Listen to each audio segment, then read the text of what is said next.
Салам достор. Биз бүгүн Ош облусунун Араван районундагы Жаңы Жол айылына келдик.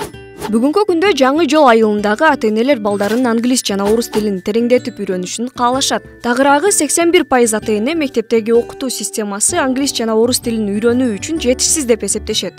Сырамжылоого катышкан 5-класстан жогорку окуучулардын 90% англис жана орус тилдерин мыкты деңгээлде үйрөнгүсү келет. Бирок алардын ою боюнча, учурда мектепте өтүлүүчү сабактар бул тилдерди өздөштүрүүгө жетишсиз. Жаштардын айтымында, көп тил билүү жогорку окуу жайына тапшырууга да өбөлгө болот. Ошентип Жаңы Жол айылындагы номер 9 Бостон орто мектебинин окуучулары жалпы республикалык тестке даярдоо жана англис тилин окутуу курсун ачууну демилгелешти. Алар ата-энелери менен биргеликте айыл өкмөттөн окуучулардын тил үйрөнүүсүнө шарт түзүп берүүнү суранышты. Натыйжада жергиликтүү бийлик аларга имарат бөлүп берди. Достор, көрдүңөрбү, Жаңы Жол айылындагы жаштар көйгөйдү ушундай жол менен чечишти.